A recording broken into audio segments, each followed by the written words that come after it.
Hey garden friends, my name is Alexa. I'm a home gardener and homesteader in Northeast Ohio.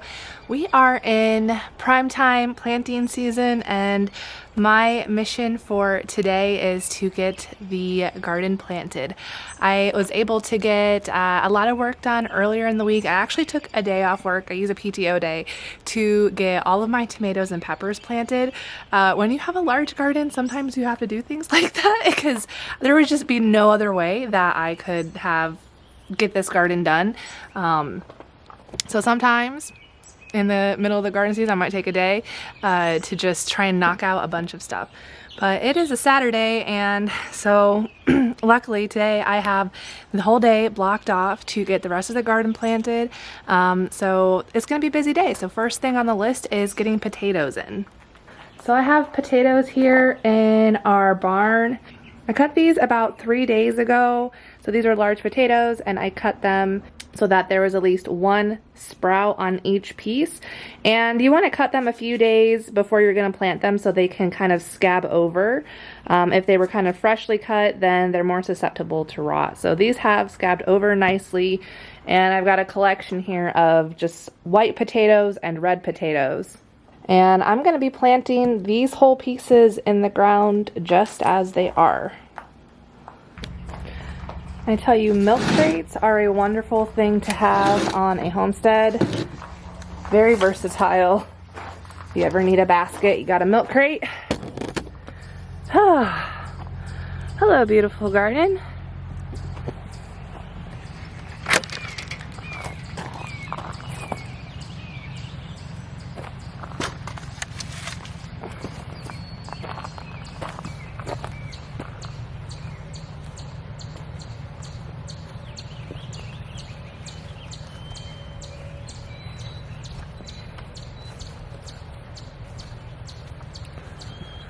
Right, and so we are planting potatoes back here today. So these 3 rows here, I don't know how long they are, maybe 8 feet or so, have been prepared, amended, hilled a little bit. So I'm just gonna dig a trench and throw these potatoes in. I've been a little more intentional in the past when planting potatoes, where I'm spacing them all nicely apart, measuring, digging a deep hole for each one. And as I am in a season of life as a gardener that's very busy, sometimes I just kind of take more of the easier routes when planting things. And so potatoes is one of those. I could be very time consuming digging a hole for each potato, putting it in, measuring it. So for me, I'm just gonna dig a trench and lay them down. And I've done this in the past, and I've gotten good potato yields just doing it that way. So that's what we're doing today.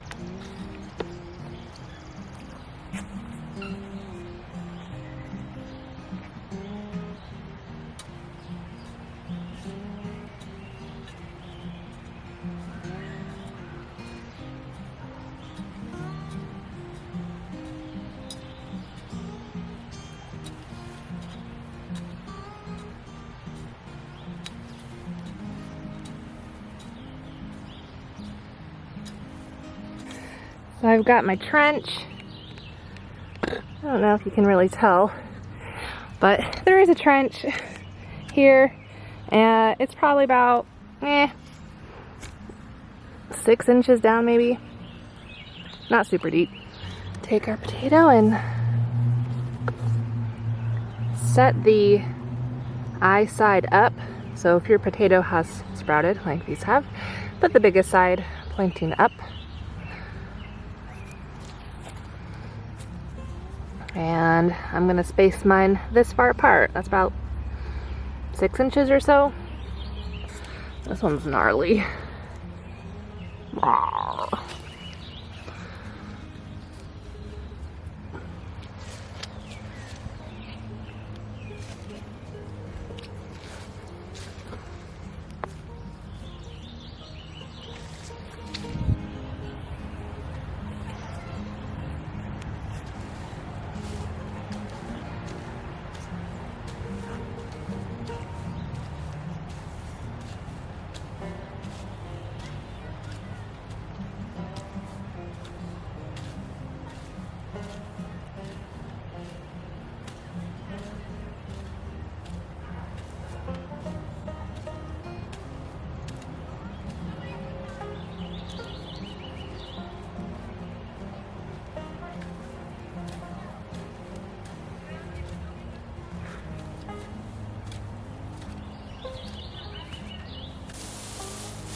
So putting in the potatoes is fairly simple. Dig a deep trench, place your potatoes, cover them up, and then I also added a layer of hay on top. I would probably recommend you using straw, not hay, because hay is probably gonna have seeds in it. But this is what I had access to as free, so I'm using that. But the hay on top, or mulch, straw, whatever you're using, is going to help keep the potatoes covered. So when they do sprout, you want to make sure that your potatoes, the actual potatoes that are growing, don't ever see sunlight, because if they do, they will turn green, and that produces a chemical inside of them that is very toxic, and you really can't eat them at that point. So it's really important to make sure that they're thoroughly covered. The greens and the sprouts, those can all be exposed to the sunlight, and that's what's going to make the potato grow. But when your potatoes themselves are growing, they have to be covered. So I just add a really thick layer of mulch on top at the front end of the season. That's way they're covered, and it's one less thing I have to think about later on. And so I'm just gonna knock out these two other rows here and finish up with the red potatoes.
So I got all of my red potatoes in. I'm not quite sure where I'm gonna put my white potatoes yet.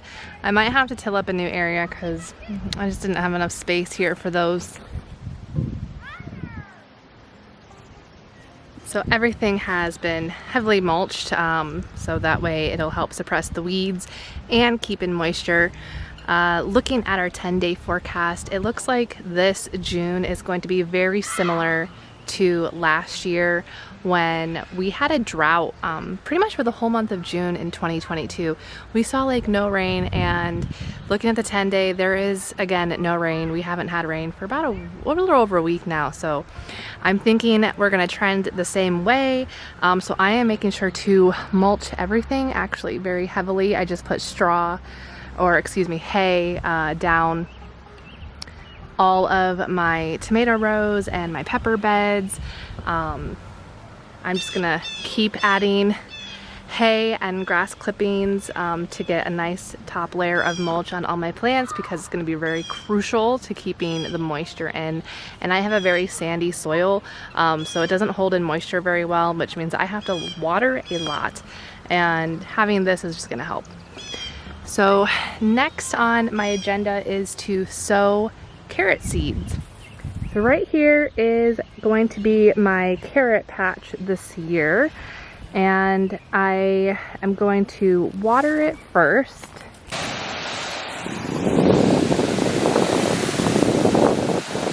Carrot seeds are extremely tiny, and if you water after you lay the seed down, you are very likely to wash those seeds away, push them down too far into the soil, or they kind of follow gravity and flow away with the water. So a good practice when you're sowing carrots is to water the soil first and then sprinkle the seed on top.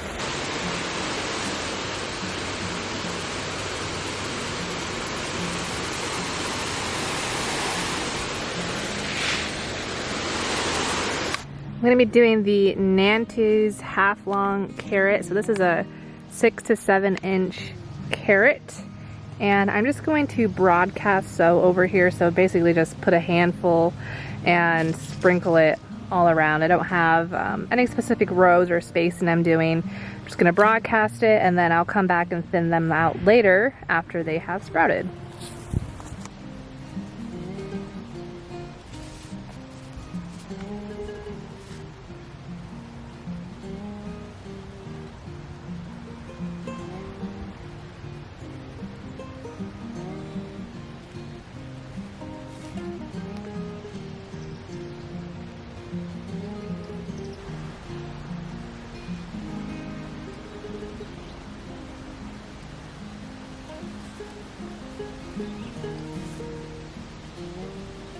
And then last step is I'm going to be putting cardboard over this area and keeping that on top of the carrot seeds until they germinate. Because of how hot and dry it's going to be over the next couple weeks, if these seeds dry out, which is going to be very easy to do because they're on the top of the soil, if they dry out, they're not going to germinate. So by putting the cardboard on top of it, and I am going to wet this down heavily, that is going to help retain moisture underneath the cardboard and help the carrot seeds to germinate.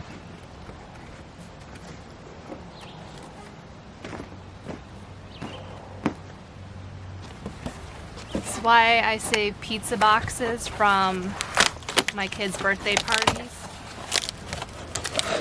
We order like the big square sheet pizzas when we have all their friends come over for a birthday party. And I've saved the pizza boxes. It drives Carmen nuts. He hates that I save cardboard, but this is why. Like for stuff like this, you can always use cardboard.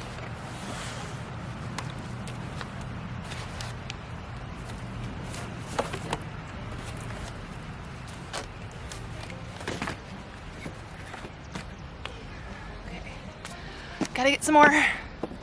And so now with the cardboard down, I put some bricks on top, and I'm just gonna water it really good so the cardboard gets nice and saturated.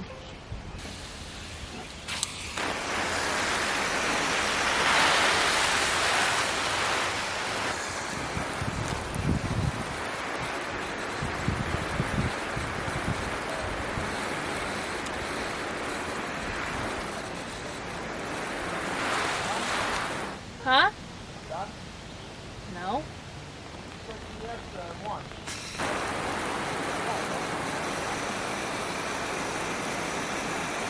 Hello. Alright, so now that's done, and I have a soaker hose just kind of coiled up because it's attached to these 2 pepper beds, and that will also help when I turn that on. Oh, another section complete. Actually, this whole side of the garden is done. Yay. Took some time, but we got that side done. And now I need to focus on the other side of the garden.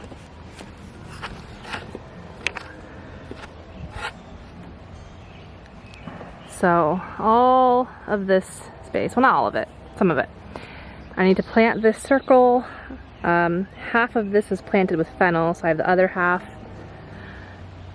In there is a cover crop, so I need to till that in, and I need to till it in here, and then all up on that fence line needs planted. I actually decided before I plant anything else new, I have to come into this bed and space out these beet seedlings. So these are really close together, And same with these lettuce seedlings. They're all very close, and I like to have them a little more spaced out so they can get larger. So I think first I have to tackle getting this bed finished, everything thinned out, and then heavily mulch it.